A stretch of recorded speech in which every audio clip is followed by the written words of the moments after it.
जय हिंद बच्चों, कैसे हैं आप सब। आज हम कक्षा 8 की हिंदी को पढ़ेंगे। हिंदी की पाठ्य पुस्तक का नाम है भाषा मंजरी। भाषा मंजरी में पाठ 13 में है हुंडरू का जलप्रपात। कामात प्रसाद सिंह काम, तो उनको काम कहा जाता है। तो ये जो हुंडरू का जलप्रपात है, ये कामात प्रसाद सिंह द्वारा लिखा गया यात्रा वृत्तांत है।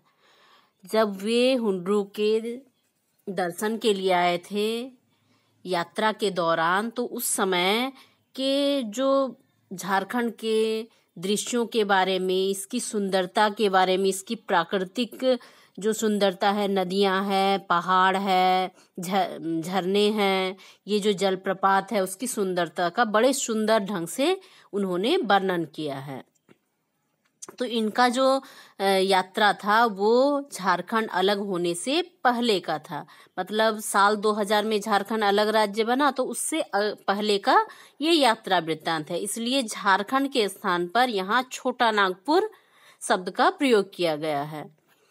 तो झारखंड बनने के पूर्व झारखंड की जो प्राकृतिक सुंदरता है, उसका वर्णन आप इस पाठ में देख सकते हैं। तो चलिए शुरू करते हैं पाठ को।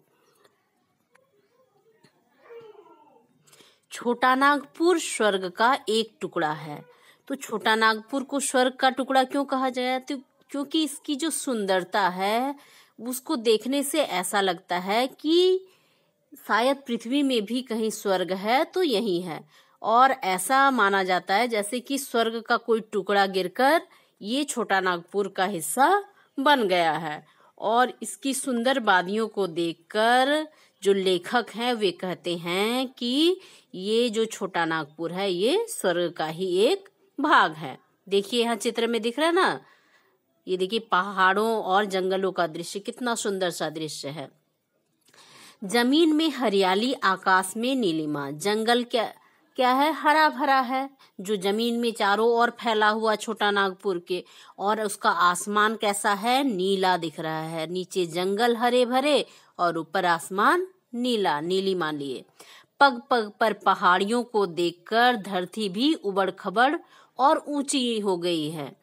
तो लेखक इसकी सुंदरता को बढ़ाते हुए कहते हैं कि इतनी सुंदरता देखकर और जगह जगह पहाड़ियों को देखकर धरती मानो भ्रमित होकर क्या हो गई है? उबड़ खबड़ हो गई है और ऊंची हो गई है इसी पहाड़ियों में खोकर।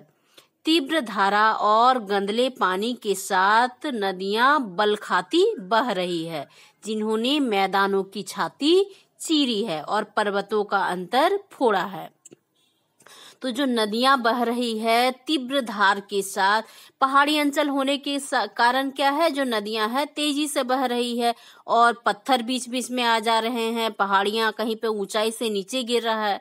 तो इस कारण जो नदियां है वो बल खाती हुई कल कल स्वर के साथ बहती हुई आपको दिख जाएगी, जिन्होंने पर्वतों की जो छाती है उसको चीर के रखा है, जैसे चीर के निकली है, या फिर जो पर्वत है उसके अंतर से फोड़कर बाहर आ रही हो। झाड़ी झुरमुटों, पेड़ पौधों और लता गुल्मों के साथ जंगल अपनी जगह पर आबाद है और चारों तरफ घने जंगल, झाड़ झुरमुट हैं, पेड़ पौधे हैं और पेड़ों पे उठे हुए लता हैं और छोटे छोटे पौधे हैं। तो इसके कारण क्या है, जंगल पूरा आबाद लग रहा है, एकदम घना लग रहा है, जिन्होंने जंगली जानवरों को शरण दिया है। और इतना घना जंगल होने के कारण उन जंगलों में जो जंगली जानवर हैं वे शरण लिए हुए हैं अपनी रक्षा के लिए और अपने आवास के लिए। बेहतरीन सड़कें जिनके बनाने में ठेकेदारी को कम तरदूद और विभाग की कम व्यय पड़ा है, और इसकी सड़कों को बनाने में ठेकेदारों को भी बहुत ज़्यादा व्यय नहीं पड़ा है और सरकार पर भी बहुत ज़्यादा नहीं पड़ा। सांप की तरह भागी जा रही और इन्हीं के साथ कुछ सवारी पर कुछ पैदल मुसाफिर भी द्रुतगामी गति से चले जा रहे हैं। तो यहाँ की जो सड़कें हैं वो सांप जैसे टेढ़ी मेढ़ी चलती है ना, वैसे ही पहाड़ों के किनारे से सड़कें इस तरह से बनी है, टेढ़ी मेढ़ी से। जैसे ये पहाड़ है तो उसके किनारे से सड़कें इस तरह से टेढ़ी मेढ़ी सांप की तरह चलती हुई दिखाई दे रही है। और इन्हीं टेढ़ी मेढ़ी सांप की तरह सड़कों पर कुछ सवारी जो गाड़ियों में है वो, और या फिर कुछ सवारी पैदल भी तेजी से चले जा रहे हैं। धरती पर आदिवासियों का नृत्य हो रहा है और आसमान में बादलों का आंख मिचौली हो रहा है। तो झारखंड की या छोटा नागपुर की जो संस्कृति है वहाँ के आदिवासियों ने बहुत ही संभाल कर रखा है। उनकी जो पूर्वजों की संस्कृति है, उनके जो रीति रिवाज हैं, उनको उन्होंने संभाल कर रखा है। और इसी में से है उनका नृत्य। तो ये जो नृत्य है, ये आदिवासियों का सुंदर सा नृत्य धरती पर हो रहा है और उन्हीं को देखकर मानो आसमान भी, बादल जो हैं वो भी आंख मिचौली खेल रहे हैं। जन जन के कंठ से मादक गीतों की सृष्टि हो रही है और जैसे इनका सुंदर मनमोहक नृत्य, उसी तरह से उनके कर्णप्रिय जो मादक जो गीत हैं, मतलब उनकी जो रीति रिवाज से जुड़े हुए लोक गीत हैं, उनके कारण भी ये जो सृष्टि है वो मधुर हो रही है, मादक हो रही है, जैसे मानो उसमें हम खोए जा रहे हैं, जिनसे पहाड़ और मैदान गूंज रहे हैं। और उन्होंने अब भी अपनी संस्कृति को संभाल के रखा है, नृत्य को और संगीत को। तो ये जो लोक गीत हैं, इससे मानो ऐसा लग रहा है कि पहाड़ मैदान पूरे सारे गूंज रहे हैं, गुंजायमान हैं। जंगली जानवरों की आवाज के साथ जंगल का कोना कोना बोल रहा है और जंगलों में इतने जानवर हैं कि मानो ऐसा लग रहा है कि जंगल का जो कोना कोना है वो बोल रहा है, बातें कर रहा है। विचित्र विचित्र पंछियों की चहकन से पेड़ों की शाखा शाखा गुलजार है और तरह तरह के पंछी हैं। इतने घने जंगल हैं तो साधारण सी बात है कि पंछी भी रहेंगे, क्योंकि उनको आवास मिल रहा है। तो यहाँ पे बहुत तरह के, अलग अलग तरह के विचित्र विचित्र पंछी आपको यहाँ के पेड़ों में मिल जाएंगे, क्योंकि और ऐसे भी पंछी मिलेंगे जिनको आपने पहले नहीं देखा है। सुंदर जलवायु, मनहर वातावरण, हवा धीरे धीरे डोलती तो अपने साथ फूलों की सुरभि बिखेरती चलती है।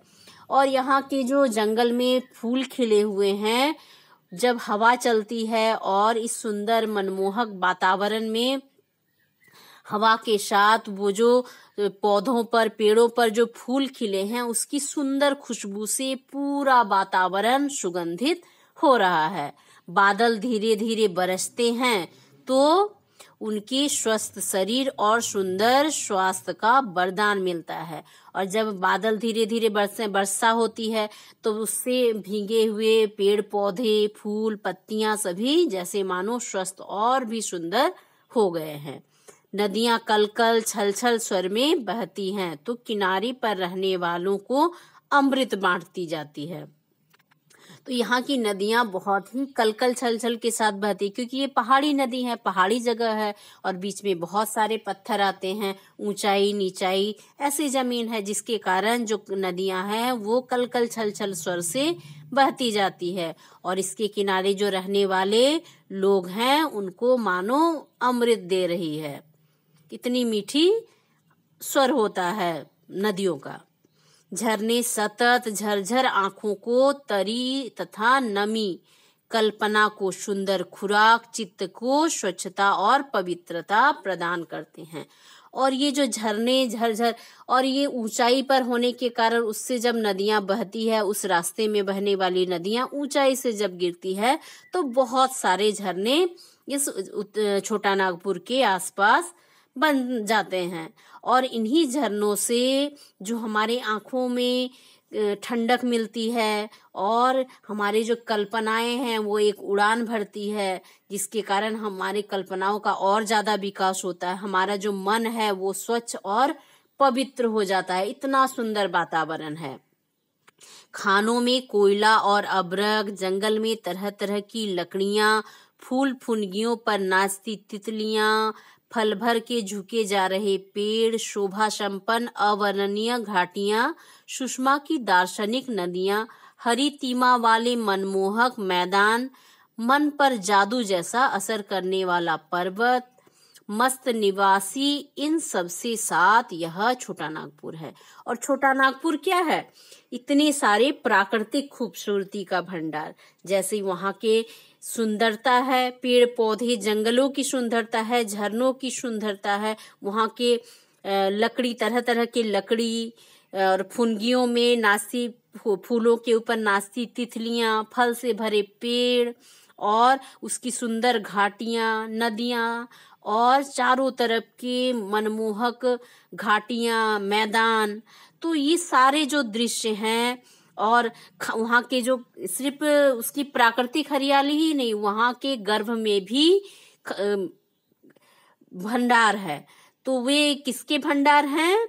वे खानों में कोयला, अब्रक का भंडार है। तो इतने सारे चीजों को मिलाकर हमारे जो छोटा नागपुर है उसकी शोभा को और ज्यादा जादू सा असर करती है। मतलब जादू जैसे उसके सुंदरता को और बढ़ाते जाते हैं। ये सारे चीज मिलाकर हमारे छोटा नागपुर की सुंदरता है। तो हमको गर्व होना चाहिए कि हम इस जगह के वासी हैं। एक और पृथ्वी अपने कोस को उगल रही है, तो वह कोयला बनकर लोगों के घरों में सोना ला रही है। तो जो पृथ्वी है अपने गर्भ में कोयले रूपी भंडार को समेटे हुए है, और ये भंडार जब कोयला के रूप में बाहर निकलता है तब लोगों के घरों में आय का एक स्रोत बनता है, उनकी समृद्धि का स्रोत बनता है। इसलिए कहा गया है कि ये कोयला बनकर लोगों के घरों में सोना ला रहा है। तो इससे क्या हो रहे हैं? लोगों की जो दिनचर्या है, उनका रहन सहन है, उसका जीवन स्तर है, वो उसमें चमक आ रही है, क्योंकि उनके आय स्रोत में वृद्धि हो रही है। एक और पृथ्वी अपनी चमक दमक का प्रदर्शन कर रही है, तो वह अबरक बनकर दुनिया का श्रृंगार कर रही है। और हमारे झारखंड में जिस तरह से कोयले का भंडार है, उसी तरह का अबरक का भी भंडार है। कोडरमा वगैरह में क्या है? अबरक के भंडार है। तो ये जो चमक दमक के साथ पृथ्वी का जो प्रदर्शन हो रहा है, वो अबरक के रूप में पूरी दुनिया का श्रृंगार कर रहा है। और अबरक कैसा होता है? थोड़ा चमकीला होता है। जो हमारा स्त्री होता है ना, आयरन होता है, जिससे हम कपड़े आयरन करते हैं, तो उसके नीचे एक लेयर रहता है अबरक का, वो थोड़ा सफेद चमकीला परत होता है। तो इसलिए कहा गया है कि ये पूरे दुनिया का श्रृंगार कर रहा है अपनी चमक के कारण। अपने निरंतर संघर्ष से नदियां पत्थरों को खराद खराद कर एक नवीन आकार प्रस्तुत कर रही है। और नदियां जो तेजी से बह रही है, ये पहाड़ी नदी होने के कारण और तेजी से बहती है। तो इसके सामने रास्ते में जितने भी पत्थर आ रहे हैं, उसको वो मतलब कुरेद कर और भी सुंदरता प्रदान कर रही है, और उसको नवीन कर दे रही है, नया बनाते जा रही है। तो उसे लोग श्वेत शालिग्राम कहकर पूजते हैं। और इन पत्थरों में क्या है? जब उसके ऊपरी परत को ये क्षय करते जा रही है नदियां, तो वो क्या हो जा रहा है? श्वेत शुभ्र हो जा रहा है, और लोग उसे श्वेत शालिग्राम कहकर पूजा करते हैं इन पत्थरों को। पत्थरों के करुणा की धारा झर रही है, जिसे लोग झरना कहकर विस्मित भाव से देखते हैं। और ये पत्थरों के ऊपर से, पहाड़ों के ऊपर से जो जो झरना गिर रहा है, उसको वो मानो जैसे पृथ्वी अपनी करुणा का धार बहा रही है, अपनी अश्रुधार बहा रही है, और लोग इसको झरना कहकर विस्मित भाव से आश्चर्यचकित होकर देख रहे हैं, निहार रहे हैं और अपने मन को आनंदित कर रहे हैं। इस छोटा नागपुर में कई दार्शनिक झरने हैं, पर इसमें हुंडरू का झरना निराला है। ऐसे छोटा नागपुर या फिर अभी जो रांची के आसपास के क्षेत्र है, उसमें बहुत सारे झरने हैं, क्योंकि ये काफी ऊंचाई पर स्थित है, पहाड़ों के ऊपर स्थित है रांची। और उसके आसपास जितनी भी नदियां बहती हैं, वो कहीं ना कहीं पहाड़ों से नीचे आती है, और इसी क्रम में क्या बन जाता है? झरना बन जाता है। तो छोटा नागपुर के कई स्थानों में ऐसे झरने आपको मिल जाएंगे, लेकिन इन झरनों में जो हुंडरू है वो बहुत ही निराला है, उसकी खूबसूरती एक अलग ही है। लेखक कहते हैं, मैं जब भी रांची गया हुंडरू देखने जरूर जाता हूँ। इतना मनमोहक, इतना सुंदर जगह है कि लेखक को वो बार बार अपनी ओर खींच लेता है। यह झरना है जिसने मेरे मन प्राण पर जादू किया है। यह झरना है जिसकी स्मृति भूलते नहीं भूलती, और यह झरना है जिसके बारे में लिखते हुए मैं अघाता नहीं। और ये झरना इतना सुंदर है कि लेखक बार बार उसके पास जाना चाहते हैं, और लेखक के मन प्राण में ये जादू की तरह असर करता है, और इसकी जो यादें हैं वो लेखक नहीं भूल पाते हैं, और जब भी लिखते हैं इसके बारे में वे कभी नहीं थकते हैं। रांची से पुरुलिया वाली सड़क पर 14 मील जाने के बाद एक सड़क मिलती है। तो जो पुरुलिया रोड है, वहां से रांची से पुरुलिया रोड पकड़ने पर 14 मील जाने पर एक सड़क मिलती है जिससे हुंड्रू पहुंचते हैं। पुरुलिया रोड से इसकी दूरी 13 मील है। तो पुरुलिया से इसकी दूरी क्या है? 13 मील।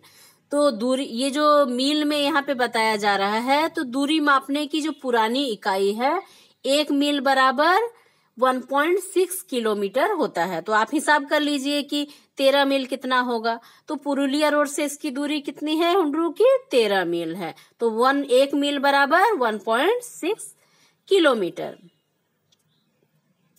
यो रांची से हुंड्रू 27 मील दूर है। रांची से हुंड्रू कितना है? 27 मील। और महात्मा गांधी ने कहा है कि साध्य की पवित्रता एवं महत्ता तभी है जब उसका साधन भी महान हो। जो उसकी साधना है वो भी महान हो, तभी जो साध्य है वो पवित्र और महान हो सकता है। तो महान मंजिलों पर पहुंचने के लिए मार्ग भी महान ही चाहिए। जैसे हुंड्रू का झरना वैसा उसका मार्ग। तो आसानी से कोई चीज प्राप्त नहीं होता। यदि आपको उतनी सुंदरता का उपभोग करना है तो थोड़ा कष्ट भी उस तरह का महान होना चाहिए। तो कहने का अर्थ है कि हुंड्रू पहुंचने तक का मार्ग इतना आसान नहीं है, वो भी काफी दुर्गम है या फिर कठिनाइयों से भरा है। रांची से चलने वाले मुसाफिरों को झरना पहुंचने तक ऐसे ऐसे सुंदर मैदान मिलते हैं कि वहां थोड़ी देर ठहरकर टहलने की इच्छा होती है, और ऐसे जंगल दिखलाई पड़ते हैं जिनकी विभीषिका से शायद बाघ को भी डर लगता है। मतलब इतने घने जंगल है कि बाघ भी वहां रहने से डरे।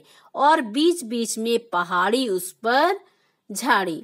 तो बीच बीच में क्या है? पहाड़ियां हैं और झाड़ियां हैं, और सब दर्शनीय, सब अवर्णनीय। और ये जो सारी चीजें हैं देखने योग्य हैं, और सभी चीजों का तो वर्णन नहीं किया जा सकता। चूंकि महीना अगस्त का था, इसलिए धान की क्यारी की भी न्यारी हरियाली थी। तो अगस्त के महीने में क्या है? धान की भी रोपाई हो जाती है, धान के पौधे तैयार हो जाते हैं। तो इस कारण से धान भी क्या था, जो हरा भरा हरियाली था, वो भी देखने को मिल रहा था लेखक को रास्ते में। बलखाती सड़क जिस पर चलने में आनंद आए। और जो सड़कें थी वे शहरों की तरह सीधे नहीं थे, वे क्या थे? बलखाती हुई, सांप की तरह रेंगती हुई, टेढ़ी मेढ़ी सड़क, घूमती हुई सड़क। तो उसमें भी एक अलग आनंद आ रहा था। पथरीली जमीन एवं पत्थर की छाती चीरकर बहने वाली पतली नदी, जिसके देखने में आनंद आए। और ये जो पथरीली जमीन थी और पत्थर की छाती चीरकर निकलने वाली जो पतली नदियां थी, उनको भी देखने में एक अलग सा आनंद आ रहा था। पेड़ों पर चहकती चिड़ियां, जिसकी चहक सुनने में भी आनंद आए।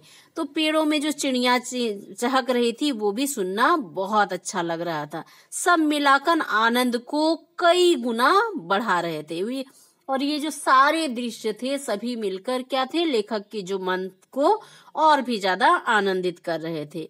हवा यूं डोल रही थी जैसे सलाह लेकर डोल रही हो। और हवा कैसे डोल रही? धीरे धीरे, इसलिए लग रहा कि जैसे वो सलाह लेते हुए डोल रही है।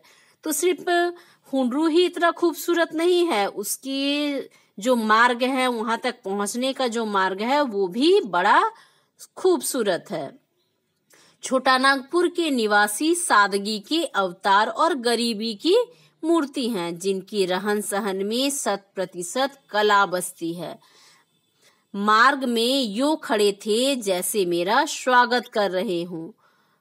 तो जो छोटा नागपुर के निवासी हैं वे बहुत सादगी प्रिय हैं और बहुत गरीब हैं, और उनकी रहन सहन भी बहुत साधारण है, लेकिन उनके वे कला प्रिय हैं।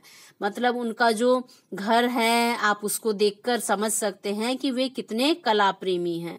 और मार्ग में आपको खड़े मिल जाएंगे मानो आपका वे स्वागत करने के लिए खड़े हैं।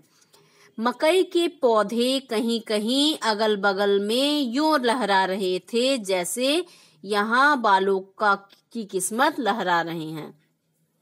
और मकई के पौधे इतने ज्यादा थे, चारों तरफ खेती हुई थी, तो मानो ऐसा लग रहा था कि उनकी किस्मत लहरा रही है, वहां के जो लोग हैं उनकी किस्मत है ये। इस प्रकार मार्गदर्शन का आनंद लेते हुए हम हुंड्रू के पास पहुंचे। एक बार मन ही मन मैंने झरना को प्रणाम किया।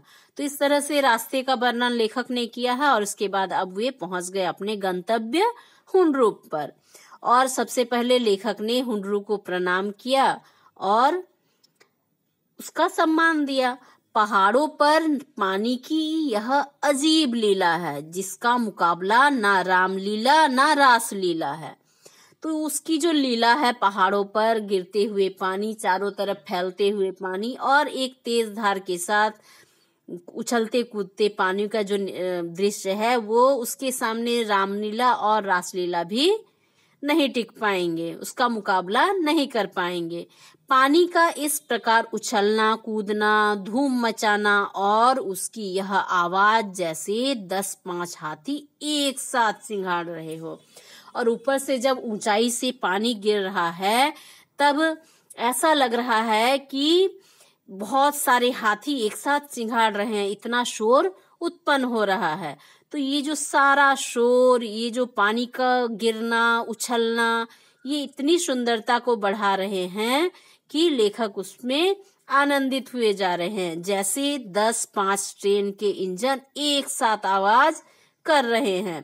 तो ट्रेन का जो इंजन आवाज करता है उस तरह का मानो यहाँ भी आवाज कर रहे हैं। तो सोचिए जो पहाड़ों से गिरते झरनों की आवाज है कितनी तेज होती है, जैसे एक साथ कई हवाई जहाज चक्कर काट रहे हों या कई सहस्त्र नाग एक साथ फन फैलाकर फुफकार रहे हों।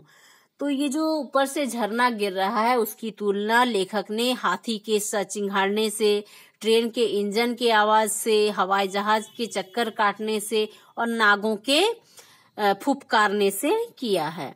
तो आप अंदाजा लगा सकते हैं कि कैसा आवाज होता होगा। पहुंचने के साथ यात्री के कानों में ऐसी ही आवाज पड़ती है। तो इतना सुंदर दृश्य है, कितना सुंदर आवाज है। तो ये सारे जो दृश्य हैं इसका यदि आपको भी उपभोग करना है, उसके में आनंदित होना है, तो आप भी जरूर कभी हुंड्रू जाकर वहां हुंड्रू के जलप्रपात को जरूर देखें, क्योंकि ये झारखंड में रहने वालों के लिए काफी सामने होगा। क्योंकि मैं झारखंड के सिलेबस को ही पढ़ा रही हूँ, तो अधिकतर बच्चे झारखंड के ही होंगे। तो आप अपने आसपास कभी यदि आप पिकनिक के लिए जाते हैं तो इस जगह पर जा सकते हैं और वहां के दृश्यों का आनंद उठा सकते हैं। और अब झारखंड देखने लगा। झारखंड अब क्या करने लगे लेखक, पहले तो उसके वर्णन करने लगे और फिर झरने को देखने लगे।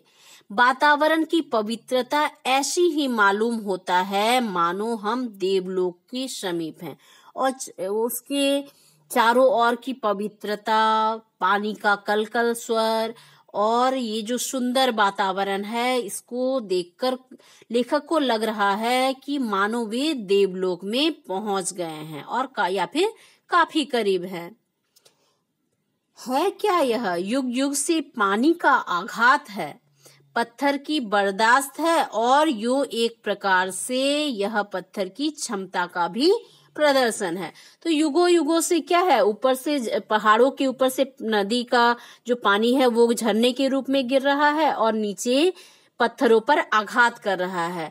तो लेखक कहते हैं कि युगों युगों से पत्थर आघात सह रही है। तो ये जो पत्थर की बर्दाश्त करने की क्षमता है उसका पता चलता है, और पत्थर की क्षमता का ये प्रदर्शन है कि अब भी पत्थर उसी तरह से विद्यमान है जैसे युगों पहले आघात सहती हुई वहीं पर स्थित है। पर एक पत्थर ऐसा भी है जिसकी छाती को चीरकर पानी निकलता है। लेकिन एक पत्थर क्या है कि उसमें इतने ही आघात हुए हैं कि उसका छाती पानी ने चीर दिया है और उसकी छाती को चीरकर पानी निकल जाता है। यूं एक प्रकार से यह जल की क्षमता का प्रदर्शन है जिसके सामने पत्थर भी मात है। तो पहले स्थिति में क्या था, पत्थर के बर्दाश्त का प्रदर्शन था कि पत्थर कितना आघात सह रहा है, और दूसरे स्थिति में जहां देखा जा रहा है कि पत्थर के बीच में छेद हो गए हैं, तो लेखक कहते मानो उसके छाती में चीरकर पानी निकल जा रहा है। तो इससे क्या पता चल रहा है, जल की शक्ति का भी पता चल रहा है कि वो पत्थर को भी मात देकर उसके हृदय को चीरते हुए निकल जा रहा है। हाँ, पत्थर मात है करुणा के सामने, और पानी की करुणा के सामने पत्थर भी हार जाता है। प्रेम के सामने जिसके अपार बल के स्वरूप पत्थर की छाती का धरा फूटती है। तो जो पानी का करुणा प्रेम है उसके सामने पत्थर भी झुक जाता है, और पत्थर इतना कठोर होते हुए भी उसके हृदय को ये जो पानी है वो चीरते हुए निकल जाती है। पत्थर की आंख से आंसू निकलते हैं और पत्थर का कलेजा पिघल जाता है। तो कितना सुंदर मानवीकरण किया गया है पत्थर का और पानी का, और प्रेम करुणा के साथ जोड़कर उसको जीवांत करने का प्रयास किया गया है। पहाड़ पर नदी का यह खेल, यह नदी है स्वर्ण रेखा, जिसके उद्गम स्थान से 50 मील आगे आकर हुंडरू का यह झरना है। तो ये कौन सी नदी पर स्थित है, ये स्वर्ण रेखा नदी पर है। जो हुंडरू है वो स्वर्ण रेखा नदी पर स्थित है, और जिसके उद्गम स्थान से ये 50 मील आगे आकर हुंडरू का झरना बनता है। मतलब जहां से स्वर्ण रेखा नदी निकली है वहां से 50 मील आने के बाद हुंडरू का जो झरना है, जलप्रपात है, वो तैयार होता है। स्वर्ण रेखा नदी रांची, धनबाद, सिंहभूम, बालासोर जिले से होकर बंगाल की खाड़ी में गिरती है। तो झारखंड के इन राज्यों से होकर गुजरती है, रांची से, धनबाद से, सिंहभूम, बालासोर जिले से होकर जो स्वर्ण रेखा नदी है वो बंगाल की खाड़ी में जाकर गिरती है। नदी जहां पहाड़ को पार करने की चेष्टा में पहाड़ पर चढ़ती है, वहां पानी की कई धाराएं हो जाती है, और जब उस सबकी सब धाराएं एक होकर पहाड़ के नीचे गिरती है, एक विचित्र दृश्य दिखलाई देता है। यही झरना है जिसकी ऊंचाई है 243 फुट। तो ये जो नदियां क्या करती, बहते हुए पहाड़ों के ऊपर से बहती हुई आ रही है, और वो रास्ते में पड़ने वाले पहाड़ों को पार करने का जब कोशिश करती है तो ऊंचाई से गिरने के कारण वो अलग अलग हिस्सों में बढ़ जाती है, और फिर क्या होता है कि एक साथ धारा के रूप में नीचे आती है। तो ये जो विचित्र सा दृश्य, सुंदर सा दृश्य दिखता है, यही हुंडरू जलप्रपात का दृश्य है। और ये जो हुंडरू जलप्रपात है उसकी ऊंचाई है 243 फुट। उजला पानी ऐसा प्रतीत होता है कि पानी के चक्कर और भंवर में पिसकर पत्थर का चूर्ण गिर रहा है। और जब पानी ऊंचाई से गिरता है पत्थर के ऊपर, तब ऐसा मालूम होता है कि जो पत्थर है वो पानी के भंवर में पिसा जा रहा है। जैसे सिलबट्टे पर मसाले पिस जाते हैं, वैसे शायद पानी के भंवर में पिसकर पत्थर का चूर्ण बन जा रहा है और सफेद चूर्ण के रूप में गिर रहा है। तो पानी कैसा दिखाई देता, सफेद चूर्ण जैसा भंवारादार झागदार दिखाई देता है। तो लेखक ने अनुभव किया या फिर कल्पना किया, शायद ये पत्थरों का चूर्ण बनकर नीचे आ रहा है और पानी पत्थर को पीस दे रही है। कभी ऐसा भी मालूम होता है कि रुई धुनाई वाला अपनी धुनकी पर रुई धुनकर ऊंचे बैठा हुआ गल्ले को नीचे गिरा रहा है, और ये जो सफेद पानी दिख रहा है उसको देखकर ऐसा भी लगता है कि जैसे रुई धुनने वाला ऊपर धुनाई कर रहा है और जो रुई का गल्ला है उसको नीचे गिरा रहा है। तो इतना सफेद स्वच्छ पानी दिखाई देता है, झागदार। बचपन में हवा की मिठाई लेकर फेरी वाला आता था। तो आपको भी हवाई लड्डू याद होंगे, जो प्लास्टिक के अंदर गुलाबी गुलाबी रंग का होता था। रंग क्या होता था? लाल गुलाबी होता था।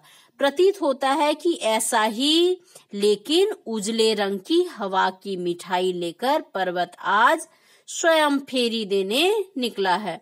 तो वो जो ऊपर से झाग निकल रहा है, तो लेखक को ऐसा लग रहा है जैसे वो बचपन में फेरी वाले के साथ हवाई मिठाई खाते थे। तो आज भी उनको ऐसा लग रहा है कि पर्वत वही हवाई मिठाई मेरे लिए फेरी के रूप में लेके आया है। लेकिन वो जो पहले बचपन वाला लाल गुलाबी फेरी हवा मिठाई था, वो अभी सफेद रंग का, उजले रंग का मिठाई लेकर आया है। तो ये कल्पना करें, कितना सुंदर कल्पना है। उस हवाई मिठाई के साथ ये झरने के पानी का तुलना किया जा रहा है। और कहीं कहीं बीच में चट्टानों पर जब प्रबल धारा गिरती है, तो संघर्ष से इंद्रधनुष जैसा रंग उत्पन्न होता है। और कहीं कहीं क्या होता है, जो चट्टान जो से में गिरती है पानी तेजी से, तो उसमें संघर्ष होता है पत्थर और पानी के बीच। तो इंद्रधनुष में जैसे बहुत सारे रंग दिखाई देते हैं, तो इसमें भी बहुत सारे रंग दिखाई देते हैं। जान पड़ता है कि सतरंगा पानी हवा में उड़कर विलीन हो रहा है। और इंद्रधनुष में कितने रंग होते हैं? 7 रंग। और लगता है जैसे ये 7 रंग पानी हवा में उड़कर, सतरंगा जो पानी है हवा में उड़ता है और हवा में ही गायब हो जाता है, या हवा में उड़ता इंद्रधनुष फरफरा रहा है। तो कितना सुंदर उदाहरण देकर लेखक ने समझाया है। चारों ओर जंगल और पहाड़ों के बीच में प्रकृति की यह लीला स्थली है। तो प्रकृति ने यहाँ अपना लीला किया है, इतनी सुंदरता को सजो कर रखा है प्रकृति ने। झरना के एक और जंगल रांची में है और एक और का जंगल हजारीबाग में है। तो एक और झरना के एक और का जंगल कहाँ है? रांची में पड़ता है, और एक और का हजारीबाग में, और बीच में झरना बह रहा है। मानो उसका यह संदेश हो कि सबके लिए है और सबका कल्याण ही उस जलप्रपात का उद्देश्य है। वह ना रांची का है और ना हजारीबाग का है, बल्कि सबका है। तो ये एकता का और सर्वत्र होने का संदेश देता है कि सबके साथ एक सा व्यवहार हो और मैं सबके लिए हूँ, यही संदेश देता है। बड़े झरने की बगल में 1 इंच मोटी एक धरा ऊपर से नीचे धीरे धीरे पत्थर ऊपर से उतर रही है। और जो बड़ी से धरा है, झरना है, उसके सामने 1 इंच मोटी धरा ऊपर से नीचे धीरे धीरे धीरे धीरे उतर रही है। बाकी धरा तो तेजी से निकल रहे हैं, लेकिन वो धीरे से उतर रही है, जैसे महादेव जी पर कोई भक्त दूध चढ़ा रहा है। और जैसे शिवलिंग पर हम क्या करते हैं, दूध जैसे डालते हैं धारा के साथ धीरे धीरे, तो मानो उसी तरह से शिवलिंग पर कोई दूध डाल रहा है। नीचे जहां घनघोर धरा गिरती है, वहां पानी करीब 20 फुट ऊपर उछलता है। और ऊपर से जब तेजी से पानी नीचे गिरती है, तो नीचे गिरने के बाद पत्थर से टकराकर पानी वापस 20 फुट ऊपर उछलती है। तो ऐसा लगता है कि पत्थर को चीरकर आने वाली पानी का स्वागत करने और उसके कंठाहार पहनाने के लिए नीचे से पानी ऊपर की ओर दौड़ता है, कि उसको स्वागत के लिए, माला पहनाने के लिए नीचे से पानी ऊपर की ओर उछलता है कि उसको माला पहनाकर स्वागत करे। तो लेखक के मित्र कहते हैं कि शिवजी की बारात शायद इस राह से गुजरी थी। उसका स्वागत करने को पर्वत ने इस गुलाबसा का प्रबंध किया था। और मान्यताओं के कारण, जो पुरानी मान्यताएं हैं, उसी के अनुसार लेखक के जो मित्र हैं वे कहते हैं कि शायद जो शिव जी हैं उनकी बारात इसी रास्ते से गुजरी हो, और उन्हीं के स्वागत के लिए पर्वत ने ये जो गुलाबसा का प्रबंध किया, इस झरने का प्रबंध किया है। और यही गुलाबपास शाश्वत होकर अभी भी झरझराकर बह रही है। तो लेखक ने के दोस्त ने भी बहुत अच्छा उदाहरण दिया है इस झरने की खूबसूरती को बढ़ाने के लिए। स्वयं झरने से भी ज्यादा खूबसूरत मालूम होता है झरने के आगे के घाटी का दृश्य। और झरना तो खूबसूरत है ही, लेकिन उसके आगे की जो घाटी है वो भी बहुत खूबसूरत है। पहाड़ों के बीच एक पतली सी नदी बहती जा रही है, जैसे थर्मामीटर में एक पतला पारा हो, और आगे भी एक पहाड़ी मालूम होता है। ज्ञात होता है पहाड़ी नदी को ललकार रही है, और यहाँ से तुम किसी प्रकार पार होकर मेरे आगे जा सको तो जानू। तो ऐसा लग रहा है जैसे नदी जो है पहाड़ नदी को ललकार रहा है कि तुम किस तरह से मुझसे आगे निकलती हो मैं देखता हूँ। यहाँ पर नदी यूं दिखाई देती है जैसे नदी के इर्द गिर्द पत्थरों का अंबार लगाकर उस पर झाड़ी उगाई गई है। तो कैसा लग रहा है कि पत्थर चारों तरफ से जमा है और उसमें झाड़ियां उगी हुई है। प्रकृति या परमात्मा ने अपने हाथ से यह सब किया होगा, अन्यथा मनुष्य जाति में इतनी सामर्थ्यता कहाँ।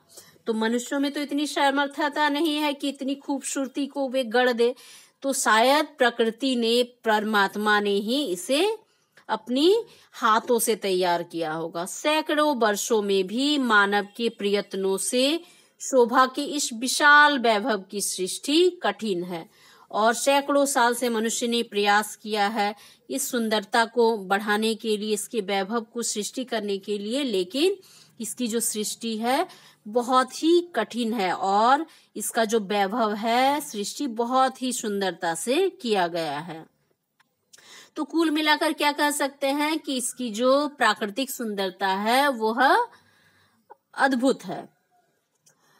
पहाड़ के ऊपर से एक पतली सी पगडंडी नीचे गई है, और उसके सहारे हम भी कई बार नीचे गए हैं। नीचे जाकर हम अनिमेष कुछ देर तक इस शोभा से अपनी आंखों की प्यास बुझाते हैं।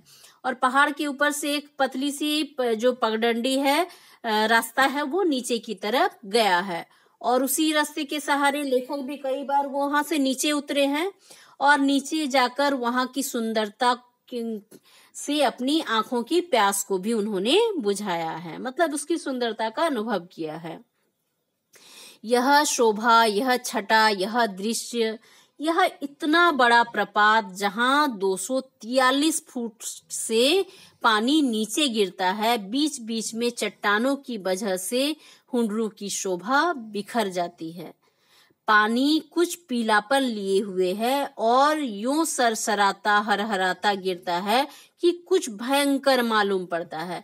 और इतनी ऊंचाई से जब पानी गिरता है तो बीच बीच में कुछ चट्टान ऊंचे होने के कारण पानी बिखरता जाता है और पानी में कुछ पीलापन आ जाता है, और ये सरसराता हुआ हरहराता हुआ गिरता पानी कभी कभी बहुत ही भयंकर दिखाई देता है। जोन्हा में जो पानी गिरता है वह बिल्कुल सफेद है, और यह भयंकरता भी उसमें नहीं है। तो उसी के पास ही और एक ये झरना है, एक जलप्रपात है जोन्हा। तो वो इतना खतरनाक नहीं लगता जितना ये लगता है, क्योंकि उसकी ऊंचाई कम है और उसका पानी भी क्या है, सफेद है। यह माधुर्य और कोमलता से ओतपोत जान पड़ता है। जोन्हा कोमलता या माधुर्य से भरा लगता है, मतलब कोमल लगता है, जहाँ का पानी निरंतर संघर्ष के साथ चट्टानों पर गिरता हुआ मानो आग की सृष्टि करता है, जिसकी धुआं बराबर ऊपर उड़ता रहता है। तो लेकिन क्या है, हुंडरू के जल को गिरने में संघर्ष करना पड़ता है, और इस संघर्ष में एक आग बनता है जिससे धुआं उठता है और वो आसमान में भरा रहता है। हुंडरू का पानी कहीं सांप की तरह चक्कर काटता है, कहीं हिरन की तरह, और उसके मार्ग में बहुत सारे पत्थरों के बाधाएं हैं, जिसके कारण हुंडरू का पानी सांप की तरह कभी लगता है कि चक्कर काट रहा है और कभी हिरन की। देखिए क्या है, हुंडरू जलप्रपात का चित्र है, ऊपर से गिर रहा है ना। तो देखिए यहाँ किनारे से भी एक धारा गिर रही है धीरे से, और ये जो बीच वाले धारा हैं ये तेजी से गिर रहे हैं। इसकी ऊंचाई 243 फीट है। तो और कभी हिरन की तरह छलांग मारता हुआ पानी, बीच में जब पत्थर आ जाता है तो क्या होता है, पानी जैसे इस तरह से छलांग मार रहा है तो हिरन की तरह छलांग मारता है, और कहीं बाघ की तरह गरजता हुआ नीचे गिरता है, और सारा पानी एक जगह सिमटकर जहां नीचे गिरता है उस जगह उसका रूप बहुत विशाल और भयंकर हो गया है। और इस जगह हाथी भी जाए तो धारा के साथ वहां चला जाए, और यदि ऊपर हाथी भी आ जाए तो ये जो धारा है हुंडरू का वो उसको बहा कर ले जाए। और ये जो पानी ऊपर से नीचे गिरता है तो नीचे यहाँ आकर जमा होता जाता है, जिसको देखने के लिए दिन रात दर्शनार्थियों का तांता लगा रहता है। और इतना सुंदर दृश्य है। यहाँ डिस्ट्रिक्ट बोर्ड की ओर से एक बंगला बनवा दिया गया है, लेकिन खाने पीने के सामान का वहां भी अभाव है। तो डिस्ट्रिक्ट जो बोर्ड है, जिला बोर्ड है, वहां उसका एक बंगला है, लेकिन वहां खाने पीने की सुविधा नहीं है।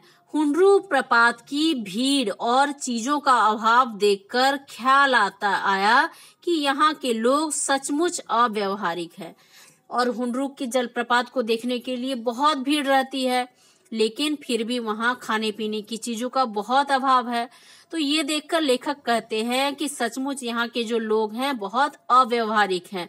यदि ये झरना किसी अलग जगह होता तो लोग इसके पास दुकान वगैरह सजा कर रखते, जिससे उनके आय में भी वृद्धि होती और दूसरे लोगों को सुविधा भी होती, तो दोनों हो जाता। लेकिन यहाँ के लोग इतने व्यवहारिक नहीं हैं कि वो अपने आय में वृद्धि करने का प्रयास करें और लोगों की सुविधाओं में वृद्धि करने का।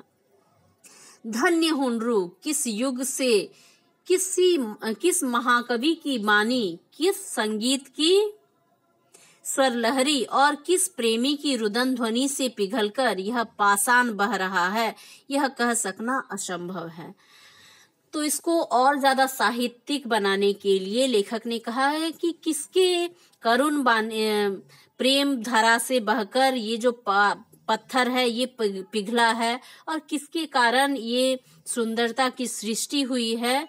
पत्थर का अंतस्थल जैसे पिघलकर बह रहा है, और वैसे ही यदि मनुष्य का अंतर द्रवित होकर बहने लगता तो संसार से कलह, कपट, स्वार्थ और छीना झपटी का अंत हो जाता। जिस तरह से पाषाण के हृदय को चीरकर ये हुंडरू का जलप्रपात बह रहा है, उसी तरह यदि मनुष्य का हृदय भी अंदर से द्रवित हो जाए तो संसार में जितने भी अपराध हैं वो समाप्त हो जाएंगे। और जहां दो तरह के पत्थर देखने में आए, एक वह पत्थर जिसका अंतर फोड़कर विशाल झरना झर रहा है, और एक वह पत्थर जिस पर न जाने किस युग से पानी की धारा गिरी जा रही है। एक क्या हो रहा है, ऊपर से एक पत्थर से पानी नीचे की ओर गिर रहा है, और दूसरा पत्थर जिसके ऊपर पानी गिर रहा है और वो उस पानी की आघात को सह रहा है, पर वह जरा भी विचलित नहीं होता। जो पत्थर उसके धरा के चोट को सह रहा है वो भी विचलित नहीं हो रहा है, ज्यों का त्यों खड़ा रहता है, घिसता ही भी नहीं और घसता भी नहीं और खिसकता भी नहीं। लेकिन युगों युगों से उसके ऊपर पानी का आघात हो रहा है, लेकिन फिर भी वो अपनी जगह पर टिका हुआ है, वहां से ना घिसकता है, ना खसकता है और ना ही टूटता है। 243 फुट का यह प्रपात निराला है, सुंदरता यहाँ साकार हो गई है और वर्णन शक्ति को यहाँ और अभावों की कमी हो गई है। विचित्र शोभा है जो कहीं पुरानी नहीं बढ़ती, और धन्य प्रपात है जो सदा एक सा बहा रहता है। अविरल और अविचल दोनों का उदाहरण यहाँ एक ही बार में उपस्थित है। तो एक साथ उपस्थित है, ये अविरल है और अविचल है, मतलब एक सा लगातार और निरंतर बहता ही जा रहा है। दानी दान करता है तो गुमान करता है। जो दान करता है उसको अहंकार हो जाता है कि मेरे पास कितना धन है, मैं दान कर रहा हूँ। पर युगों युगों से न जाने कितना पानी यह पहाड़ दान कर चुका है। तो इस पहाड़ के ऊपर से कितने पानी नीचे गिरते गए और पृथ्वी को ये प्रदान करता गया, दान करता गया, पर इसको कोई अभिमान नहीं है। अंधे आवाज सुन ले तो प्रवाह का अंदाजा लगा ले, और बहरे प्रवाह देख ले तो आवाज का अंदाज लगा ले। तो इतना तेज प्रवाह है कि उसको देखकर अंदाजा लगा सकते हैं। जो सुन नहीं सकता वो भी अंदाजा लगा सकता है कि इतना इसका आवाज कितना प्रबल होगा, और जो अंधा है वो आवाज सुन ले तो वो सोच सकता है कि कितना प्रवाह तेज होगा। तो समुद्र गंभीरता के लिए प्रसिद्ध है, तो यह हुंडरू अपनी चपलता के चलते मशहूर है। जिस तरह से समुद्र में सारी नदियां जाकर मिल जाते हैं और वो गंभीर शांत सा दिखाई देता है, उसी तरह से जो हुंडरू है वो अपनी चंचलता के लिए मशहूर है, अपनी उछल कूद के लिए मशहूर है। तो कुछ किंवदंतियां भी हैं। तो किंवदंतियां यह है कि हुंडरू से 7 मील पर कुछ लोगों ने एक प्रपात देखा है जो इससे कई गुना बड़ा है, और हुंडरू जितना बड़ा है उससे कई गुना बड़ा प्रपात कुछ लोगों ने हुंडरू से लगभग 7 मील दूर देखे हैं। तो फिर वो प्रपात क्यों प्रसिद्ध नहीं है? क्योंकि वहां तक जाने का जो रास्ता है इतना बिहड़, घनघोर और भयंकर है कि जंगल की उस भाग में पहुंच सकना दुश्वार है। तो अगर बात सही है, यदि ऐसा कोई जलप्रपात है जो हुंडरू से भी बड़ा है, तो जंगल विभाग को उसका ठीक पता लगाकर वहां तक मार्ग का निर्माण कर देना चाहिए, जिससे वह प्रपात भी जनता के सामने आ सके और जो लोग हैं उसके सुंदरता का अनुभव कर सके। जो भी हो, हुंडरू दर्शनीय है और इसकी याद भुलाने ही नहीं भूलती। तो ये इतना सुंदर है कि जो इसको एक बार देख ले वो इसको नहीं भूल सकता जिंदगी भर के लिए। कितने दिन गुजर गए लेकिन पानी आंखों के सामने उसी प्रकार उछल कूद मचा रहा है जैसा उस विजिट में था, उस दर्शन के समय था जब लेखक हुंडरू जलप्रपात देखने गए थे। तो जो प्रस्तुत ये यात्रा वृत्तांत है, ये झारखंड की प्राकृतिक सुषमा का एक बड़ा मनोरम चित्रण किया है। तो लेखक ने अपनी यात्रा के क्रम में पड़ने वाले जंगल, नदी, पहाड़ के लुभावने दृश्य के साथ साथ जनजातीय लोक संगीत का रोचक और सुंदर सौंदर्यबोध और कौतूहल जगाए रखने का काम किया है। और यह यात्रा वृत्तांत जब लिखा गया था तब झारखंड एक अलग राज्य नहीं बना था। वर्तमान में परिस्थितियां बदल गई है, मगर इस यात्रा संस्मरण से हमें पूर्व में मौजूद वहां के वातावरण और परिस्थितियों के बारे में पता चलता है। और यहाँ जो छोटा नागपुर शब्द का प्रयोग किया गया है वह झारखंड के अर्थ में प्रयोग किया गया है। तो आशा करती हूँ पाठ आपको अच्छे से समझ में आ गया है, और इस पाठ में जो वर्णन है उससे आप ये भी अंदाजा लगा सकते हैं कि जो हुंडरू जलप्रपात है कितना सुंदर है, और उसकी जो चारों तरफ के प्राकृतिक दृश्य हैं वो भी बहुत ही सुंदर हैं। तो कभी मौका मिले तो हुंडरू जरूर देखने जाइए।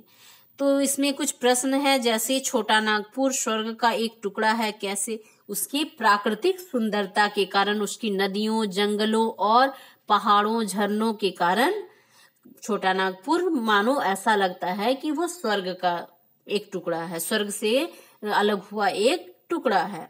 दूसरा है हुंडरू जलप्रपात की विशेषता लिखिए।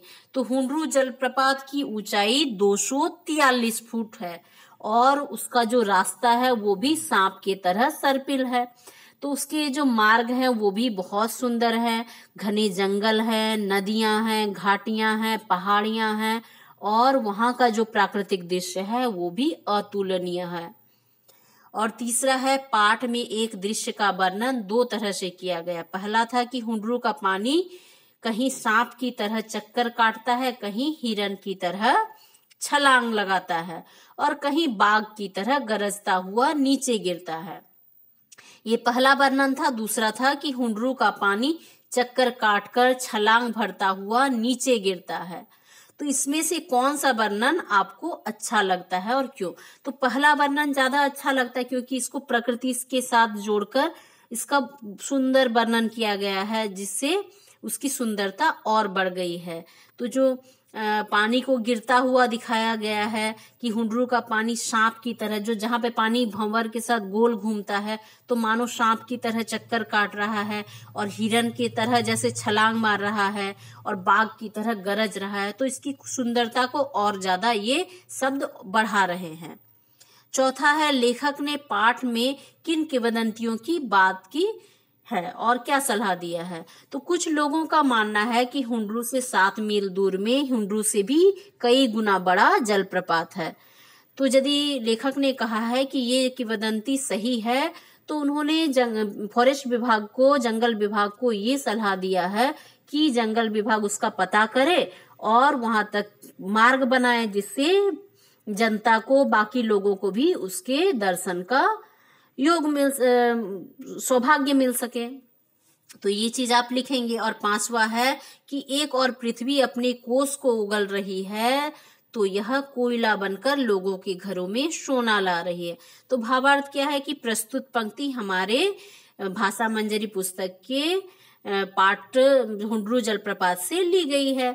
तो इस पाठ में लेखक कहना चाहते हैं कि जो छोटा नागपुर की धरती है वो रत्नगर्भा है, इसमें कोयले के विशाल भंडार है, और इसी कोयले के भंडार को लोग जब अपने घरों में ले जाते हैं तो उनके आय में वृद्धि होती है, उनके रहन सहन के स्तर में चमक आती है। तो इसी को कहा गया है कि लोगों का जीवन स्तर बढ़ता है, उनके क्या होता है, आय के स्रोत बढ़ते हैं, आय बढ़ती है, जिससे कोयला, ये शब्द कहा गया है, ये जो लाइन कहा गया है कि कोयला बनकर लोगों के घरों में सोना ला रहा है, लोगों के घर में समृद्धि ला रहा है, खुशियां ला रहा है।